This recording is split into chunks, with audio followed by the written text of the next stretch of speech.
Parents expected a beautiful baby girl, but when my mom was born they were shocked. Notice what happened at the end. Theodora and Epimenio are a married couple living together with great love. And through this love between them, Theodora finds out that she is pregnant. She told her husband this good news. He couldn't believe it out of joy. The couple went to the doctor to make sure it was right. The doctor told them, Theodora is pregnant. But with twins, the couple could not believe the news. Because they will have twins. Months after finding out that she was pregnant, Theodora started to feel so much pain in her back that she stopped working because of it. And all the time she was sleeping because she couldn't stand because of her back, which was causing her so much pain. Theodora told her mother about the pain she had always felt. She said to her, "You have to go to the doctor to make sure that your twins are in good health. Because you are in the 13th week and there may be problems during this period." Theodora was convinced by her mother's idea and went with her husband to the doctor. "I talked to the doctor about the pain I was in and he asked me," says Theodora. "He told me, 'Did you do an ultrasound?' I told him I only did it for the first 3 weeks. The doctor said, 'Go up and see what happens and what caused this pain you were feeling.' I climbed onto the bed and the doctor started examining my stomach.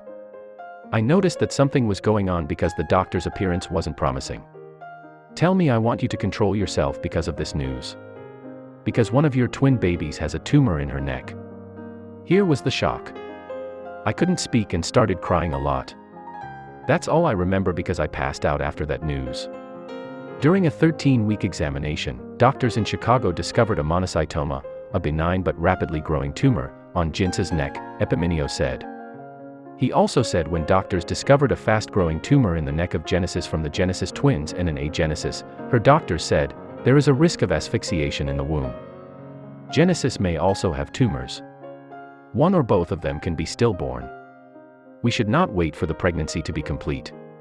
Because the tumor threatens to strangle Genesis in the womb, there is a risk that the Genesis will also develop.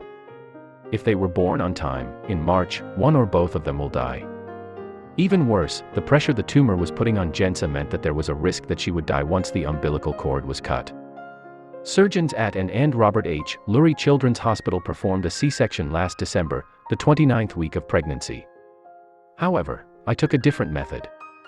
As with a standard cesarean section, instead of opening the uterus for delivery, as a standard for a cesarean delivery, the team first made a smaller incision in the uterus. It was enough just to reach Genesis' little mouth to place a breathing tube in her hand to control the vein, while Genesis remained stable inside. They then proceeded to cut her umbilical cord and beat her for surgery to remove the tumor, which had grown to roughly the size of her head, while the Genesis was delivered. Although Genessa was born prematurely, her umbilical cord remained attached throughout the process until the preoperative preparation was completed and the surgeons were able to bring it fully into the world. Then, she was moved away from the delivery room to the operating room where the mass that had grown to about the same size as her head was removed. Genesis was born right after Genessa while doctors and nurses were keeping a close eye on her. Genessa and Genesis have been separated in the NICU for several months. While Genessa required 3 months of care in the NICU to strengthen her before she could go home. The Genessa had several resets, which required opening the coupling and placing the feed tube in. It's a scary time, but we'll go ahead and do whatever we have to do, Theodora said, according to Hospital Blog.